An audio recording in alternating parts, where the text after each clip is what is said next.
Achuthan, good morning. ഈ operation Sindhu ഒരു വശത്ത് പുരോഗമിക്കുന്നു, മറുവശത്ത് നമുക്കറിയാം ഈ ഗൾഫ് മേഖലയിൽ ഏറ്റവും അധികം ഇന്ത്യക്കാർ ജോലി ചെയ്യുന്ന രാജ്യങ്ങളാണുള്ളത്. അപ്പോൾ അവിടെ നടക്കുന്ന ഏതൊരു പ്രശ്നവും ഇന്ത്യയെ ബാധിക്കും. ഏതൊക്കെ തരത്തിലാണ് നമ്മുടെ വിദേശകാര്യ മന്ത്രാലയം നടപടികൾ എടുത്തിട്ടുള്ളത്? ഏത് രീതിയിലുള്ള ക്രമീകരണങ്ങളും അതുപോലെ തന്നെ പൗരന്മാരെ എന്തൊക്കെ കാര്യങ്ങളാണ് അറിയിച്ചിട്ടുള്ളത്? കൃഷ്ണ റീജിത്ത്, ഇന്നലെ ഇറാന്റെ ആക്രമണം അത് ഖത്തറിലെ അമേരിക്കയുടെ വ്യോമതാവളത്തിന് നേരെ ഉണ്ടാകുമ്പോൾ സ്വാഭാവികമായും ഒരു വലിയൊരു ആശങ്കയാണ് ഉടലെടുത്തത്. കാരണം ഏറ്റവും കൂടുതൽ ഇന്ത്യക്കാർ ഉള്ള മേഖലകളാണ്. അപ്പോൾ അവിടെയാണ് ഇത്തരത്തിൽ ഇറാന്റെ ഒരു അപ്രതീക്ഷിതമായിട്ടുള്ള ആക്രമണം ഉണ്ടാകുന്നതും തുടർന്ന് അത്തരമൊരു ആശങ്ക പടർന്നതും. പക്ഷേ ഈ ഖത്തറിലെ ആക്രമണത്തിന് പിന്നാലെ തന്നെ ഇന്ത്യൻ എംബസി കൃത്യമായ നിർദ്ദേശം ഇന്ത്യൻ പൗരന്മാർക്ക് നൽകി.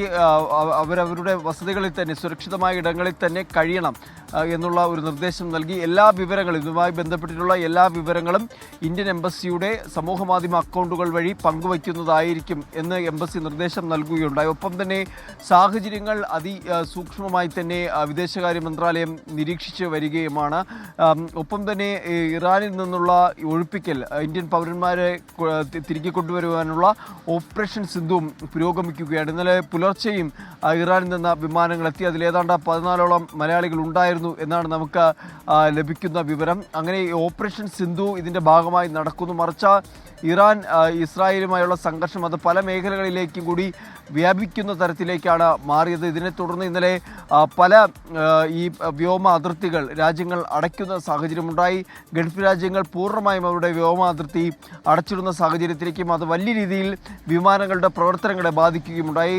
എയർ ഇന്ത്യ, ഇൻഡിഗോ ഉൾപ്പെടെയുള്ള എയർലൈനുകൾ ഇന്നലെ പ്രസ്താവന പുറത്തിറക്കി. അതിൽ പറഞ്ഞത് നിലവിലെ സാഹചര്യങ്ങൾ, മിഡിൽ ഈസ്റ്റിലെ സാഹചര്യങ്ങൾ കാരണം വിമാനങ്ങൾ പലതും റദ്ദാക്കേണ്ടി വന്നു, അതിൻ്റെ പ്രവർത്തനം നിർത്തിവെക്കേണ്ടി വന്നു. ചിലത് പുറപ്പെട്ട വിമാനങ്ങൾ വഴിതിരിച്ചു വിടേണ്ട സാഹചര്യമുണ്ടായി എന്നത് എയർലൈനുകൾ വ്യക്തമാക്കി. ഇന്നിപ്പോൾ എമിറേറ്റ്സ് കൂടി അവരുടെ ഒരു പ്രസ്താവന പറയുന്നുണ്ട്.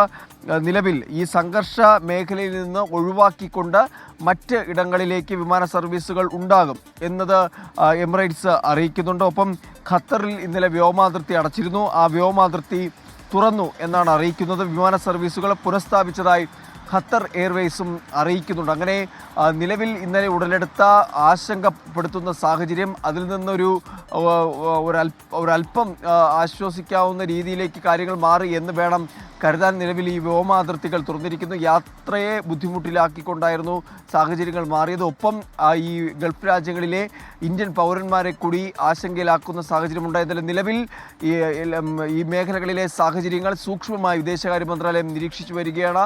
ഏതെങ്കിലും തരത്തിൽ സാഹചര്യം വഷളാകുന്ന ഒരു ഘട്ടത്തിലേക്ക് കാര്യങ്ങൾ അടുത്തു കഴിഞ്ഞാൽ ഈ ഓപ്പറേഷൻ സിന്ധുവിൻ്റെ ഭാഗമായി ഇന്ത്യക്കാരെ മടക്കിക്കൊണ്ടുവരുന്ന ദൗത്യം ആരംഭിക്കും എന്നുകൂടിയാണ് നമുക്ക് മനസ്സിലാക്കാൻ സാധിക്കുന്നത്. ശരി, ആർ അച്യുതൻ ഡൽഹിയിൽ നിന്ന് വിശദാംശങ്ങൾ നൽകുകയായിരുന്നു. സാഹചര്യം അതിസൂക്ഷ്മമായി വിദേശകാര്യ മന്ത്രാലയം നിരീക്ഷിക്കുന്നുണ്ട്. ഓപ്പറേഷൻ സിന്ധുവിൻ്റെ ഭാഗമായി സംഘർഷ മേഖലയിൽ നിന്ന് ആളുകളെ തിരികെ എത്തിക്കുന്ന നടപടി അടക്കം നല്ല രീതിയിൽ മുന്നോട്ട് പോകുന്നുണ്ട്. ഇപ്പോഴിതാ ഏറ്റവും ഒടുവിലായി പുറത്തുവരുന്ന അമേരിക്ക പ്രഖ്യാപിച്ച വെടിനിർത്തൽ ഇറാൻ തള്ളുന്നു എന്നുള്ളതാണ്.